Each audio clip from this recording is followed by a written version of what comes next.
Okay, I know this sounds weird, but for me, it's guacamole. Like, I have guacamole and I get really horny. Really? Where's the guacamole? Here with romantic recipe ideas that are sure to whet your appetite for love is food writer Emanuela Fernandes. Thank you for having me. Thank you. We're so excited to have you here, Emanuela. I'm going to apologize for the group of us before we even begin. I have a feeling I know where this is going to go. But let's talk about this, because not everybody necessarily buys into the idea that there are foods that have aphrodisiac qualities. So what's your idea behind this? What really, truly makes a food an aphrodisiac for you? First of all, I have to say, I'm a little starstruck right now because I love this show. So thank you very much once again for having me. Oh, thank you. And let's talk about aphrodisiacs, shall we? So aphrodisiacs are the foods that are designed to make us raise our libido. So it raises our libido, it makes us more excited, and it also stimulates certain body parts that are responsible for our sexual health. So when we eat aphrodisiacs, we're happy. I love that. Yeah. Let's talk about your philosophy then, Emanuela, behind what you call sensual eating. Absolutely. So sex and food are the only two things and forms of art that involve all five of our senses. So our sense of smell, our sense of taste, our sense of hearing, and also our sense of sight. So I believe that in our daily lives, we're so incredibly busy. We constantly are on our smartphone. And of course, we should be when we're watching the social, but we shouldn't be when we're eating. And so I believe that we all should really take our time to indulge in the food that is in front of us, regardless what it is, and to really experience it with our senses. And once we do that, our life is going to be just filled with those wonderful sensual delights. Okay, well, let's start with this sexy soup that I have in front of me. What did you like about this recipe, and what is it going to do to me? So Cynthia, what Wow. Are you ready? I'm ready. All right, so Cynthia, what I prepared for you is red lentil soup with saffron. And it's just that perfect, comforting concoction that is going to make you warm and happy, first of all, but it also has an aphrodisiac, and it's one of the world's oldest aphrodisiacs, which is saffron. And it's luxurious, it's the world's most expensive spice, but what it also does, it improves your performance, and it also improves your stamina. So, what do you think? I'm feeling friskier. All right. But you say that saffron is one of the world's most expensive spices. So how do we use it most effectively in our food? Like, well, how would you use it? Wendy, it's quite simple. You don't need too many saffron threads in order to really make the dish pungent and to elevate it to the next level. So what I like to do is I like to soak it overnight in a little bit of warm water, not too hot, because then you will scorch them.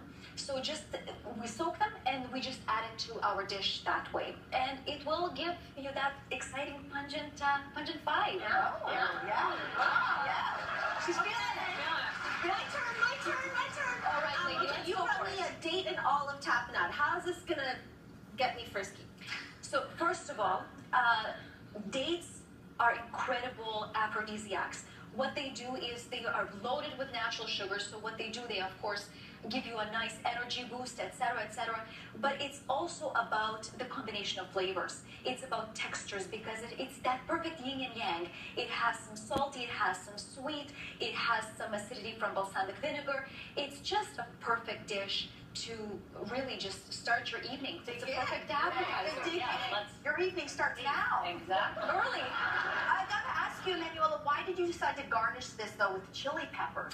Well, I thought Lainey could handle it, and I know she can. And also it's because it's actually my favorite aphrodisiac. It's a very quickly working aphrodisiac, because when we eat chili peppers, immediately our lips get tingly and they kind of get warm and they get pulsating, and it also produces sweat from our sweat glands, and what happens is it mimics the way we feel when we're sexually aroused. So when that happens, it sends the endorphins to our brain, and we feel happy. Endorphins are our happiness hormones. How do you feel, Lainey? Oh my gosh, Now, your next dish is a chicken dish that you suggest for Valentine's Day. I've never done chicken on Valentine's Day. Tell us why. Well, try it this year, and also take a look at the plate. It's just almost, it's as if it's covered with rubies because it has pomegranate in it.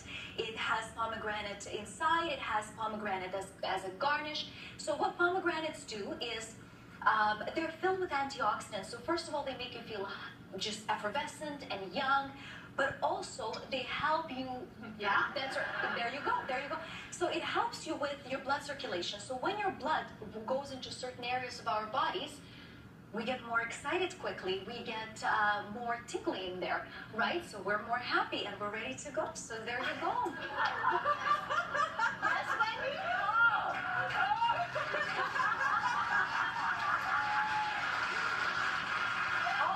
She's loving. You're welcome. Oh my gosh. I love that. Okay, so why don't we end here because this looks like a dessert, in fact. What is this that you made for me? Melissa Grello. Or Emlo. This is... I'm sorry, what did you call me? Amazing. I knew I liked your Hashtag Emlo. And this is the Cuddlebuck Special. Yes. Because I know that you and your husband have a very special relation, and I thought that you could handle more than one aphrodisiac in there. Well, hello to you. Okay. First of all, we have figs, which is the star ingredient. Figs, it's an international symbol of fertility. So it's sexy looking fruit, but it's also loaded with potassium. It again has natural sugars. So if you're feeling a little wired up, it also releases tension from your body. There's a lot.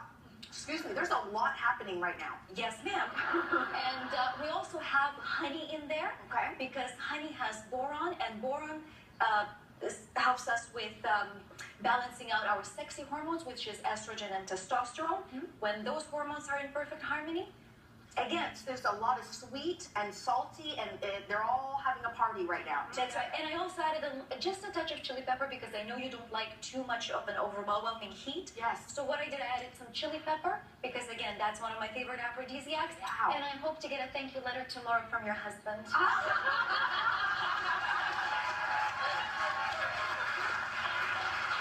Is there a secret to buying a good fig? I've never bought figs before, so it feels kind of intimidating for me. I don't think you should be intimidated. Again, your nose and your eyes are your best friends when it comes to really figuring out what works best. So again, just go shopping and just indulge in that sensual experience. Just see what it looks like, smell it. It's supposed to have that wonderful light fruity smell, and of course just make sure it's not damaged and it's just pleasing for your eyes. Emanuela, thank you so much for all of your right now. We're going to have these recipes available to you right after today's show at thesocial.ca. Stay with us. We'll be right back.